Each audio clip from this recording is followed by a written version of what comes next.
Hey everyone, welcome back to another video. Look, last week was a really good week for me, and I thought I'd make this video just to bring you back up to date and a bit of a catch up really as to what I've done with myself the last week. After the race in the last video that I put up, I took the best part of like 2 days off. I had Monday and Tuesday with no riding, and then I rode Wednesday, Thursday, Friday, Saturday and Sunday, so it was a good 5 day block of riding for me. So on Wednesday I took out a new ride with a little group in the area. We did a chain gang, but it wasn't really a chain gang. It was more just like a faster paced group ride that quite a few people in the local area have needed really the last few weeks. It was just a little hour loop, and then we finished like the south side of town, and then we just did like one little lap of like a 5-minute circuit, and then we finished the next time through the finish point. We had some 2 KOMs on the route and obviously the sprint to the finish, so it gave us a little bit of incentive for the group. I had a decent 3-hour spin on Thursday. Then I had a big day on Friday where I rode the women's Tour of Britain, which will be next month in June. I rode the final stage, which starts in Carmarthen and finishes in Pembury Country Park, which is like 20-minute ride away from here. And I wanted to recce the route because a few people have been asking me for my thoughts on it. So there will be another video coming out soon where I took my camera out and I basically just vlogged some of the best bits of the stage, some of the grippy parts of the stage, the best places to watch it, and some cafes as well, because I feel like that's quite an important part of it. Being that it's the last day as well, I suppose quite a few people will come down and just stay for the weekend, like Saturday and Sunday, because the Saturday stage, stage 6 I think, starts in Built Wells, which is like, it's only like a 2-hour drive from here, so if people were staying in this area, they'd kind of go up and come back. So I just thought I'd make that and put it out there. So I did a big loop that day of like 5 hours, 5.5 hours. It was general riding, but I did a couple of sprint specific work in the first 2 hours when I was a little bit more fresh. So I did 15-15s, so 15-second sprint, 15-second recovery. First time I've done them, possibly in a good few years, and the reason being why I'll get into that in a minute. But 15-15s, and I did one block of 5 minutes in total on the flat road, 10 minutes rest, and then I did another block on a climb. And then on Saturday, we had a bit of a boo-boo on one of our rides. Somebody crashed it and broke a collarbone. Not good. Get well soon. But the ride was still fairly decent. We did like a pre-race ride, which a lot of people aren't that familiar with, but it generally involves some kind of opening effort. Usually like a 15-minute ramped effort up into sweet spot threshold, and then some sprints to open you up for an event, a race or whatever the next day, or even on the day of the event. So that takes us up to the Sunday, and Sunday I didn't race because the way things panned out, like in the UK, and I don't know where you guys are watching this from, but in the UK you generally can't, like a race entry closes usually 2 weeks before an event. So say if you're waiting on confirmation from your team to race an event, and then you don't know if you're racing it or not, you can't enter sometimes an event in advance because you won't get your money back. And being the way the events are now, like £40 to enter some of them, then it's a bigger risk to take if you can't get your money back on them. So I didn't enter a race this weekend, but instead I did a Sportive. And before you like cringe up and like close this video down, let me just explain how this worked for me, because like a Sportive is obviously a mass participation event. You pay like an extortionate amount of money to do it. You get food, you get like service stations halfway around so that you can like fuel up and refill your bottles and what have you. But I've never really done, well, last time I done one was like 2012, 2011 when I first started cycling or something like that, over on the Gower bike ride. But this was the first one I've done since then, and the reason why I did it was because I knew I wouldn't be able to race, so I knew I could enter this like 3 days before the day it was going to happen, and it was fairly cheap to enter it as well. And there was a few people going up from my local area here, and I wanted to go up with them, and I wanted to set the benchmark time. And it was something like this.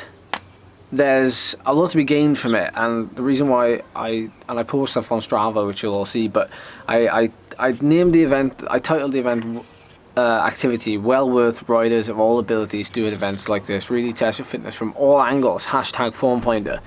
And what I meant by that was like, sometimes you could be like very structured with your training, you can like, you know, have all your intervals planned out and everything, and have a big aim for each of those sessions. But sometimes, and I give these sessions to people as well, if they fit in with your weekly schedule, obviously, or your monthly like training routine. Form finders, they're one of these things that like, you know, full-time cyclists, elite athletes, professional cyclists have always done. And it's something where you just kind of go out at the end of say a 4 or 5 day training block, or you can even do it as a one-off training session. Is you'll go out, you'll do, you know, 4 or 5 hour ride or whatever. It can even be a 3 hour ride, and you go out on a really testing course, and you just empty yourself, and you obviously pace it. You obviously try your best to pace everything and to get the most out of yourself and to go the fastest over that distance. But they really are like an open plan ride, open zone ride. Every zone can be used, every training zone. So this video is not really about like how to ride a Sportive, although I am talking quite a bit about this event. But the Forest of Dean, which was the event I was doing, the Forest of Dean Classic, had a whopping 3,200 meters of elevation gain in 140k. And I was told by somebody that an ex-Tour de France rider had the record for the route, or the classic route, which was like 4.5 hours. So I decided to see how close I could get to it.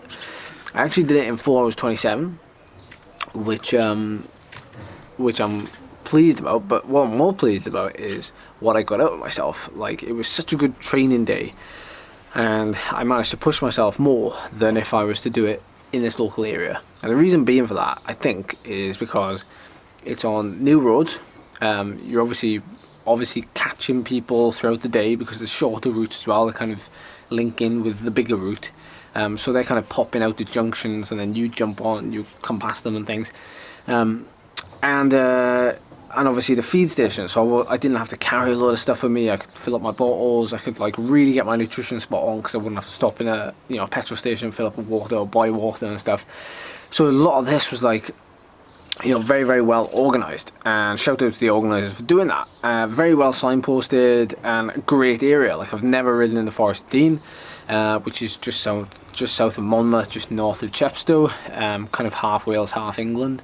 But it was very nice. Like, I really enjoyed it. I don't regret doing it, and even though I had to have this number thing here, I did quite like having all the climbs printed out on my stem, which they handed out at the start. 18 actual classified climbs, but there was like maybe 3 or 4 that were unclassified. And the way I went into it was, obviously, having the climbs like that laid out, it was very easy to know how to gauge myself.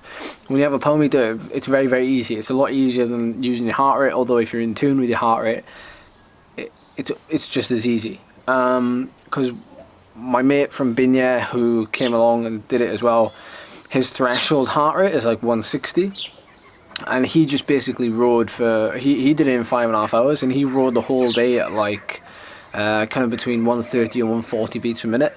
So he rode for like 4.5 hours at that, and then when he got to the end, he like gave it a good push up Simmons Yacht, which is the last climb of the day. Yeah, last climb of the day. And he was able to go up to 160 then, so he knew he could finish strong. For me personally, I had a game plan. I think with these events, like I said, like I've never ridden on the roads before, so it's good practice for, like, you know, sometimes you, well, nearly all the time you do a road race and you've never ridden on that course before.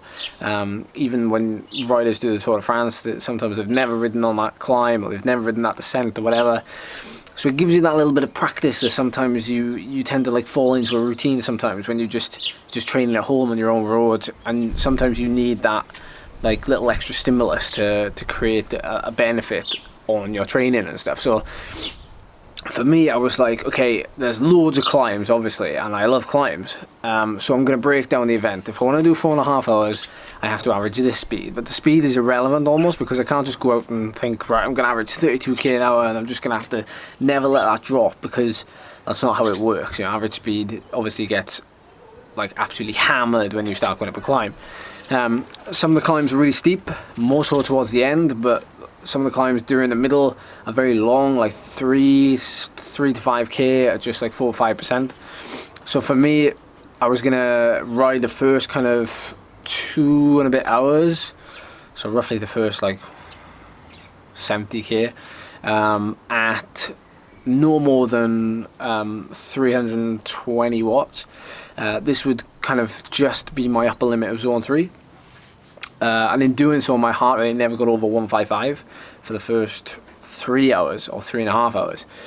And I paced that to perfection basically, and I stopped off at the feed stations, but only for like literally a minute. I filled up 1 bottle at the first feed station, and the cliff were there, cliff shots, the block shots. I had some of those, or the chews, whatever they're called. They were brilliant. I think I'm actually going to get myself some, because they were that good and so easy to eat when I was just like barreling on 160 beats per minute or 300 odd watts. Yeah, the actual way I paced it, like I couldn't have done it any better. And if there's one thing you could take away from this, maybe, is that like always, like if it's going to be a 4.5 hour event or 5.5 hour event, or even I had messages from people and they, you know, took 6.5 hours, 7 hours, you know, that event, even if it's taking you 7 hours, it's harder for you than it is for me. Like we're both going at the same effort, it's just I'm going a lot faster. And so you have to take into consideration that like it's going to take you a lot longer. So how do you pace yourself based on that? So for me, when I got past like the 3 hour mark, and I knew I only had like an hour and a half left, the last few climbs I started nudging it, so I was actually going, you know, 350 to 380 watts. So we're looking at lactic threshold. And the descents, every single descent on the course, I pretty much freewheeled down. I didn't pedal down any of them. So I spent, I think it was like 30% of my ride yesterday in zone 1, but I could tell you for a fact that most of that zone 1 was actually, although it's 0 to 200 watts, I spent like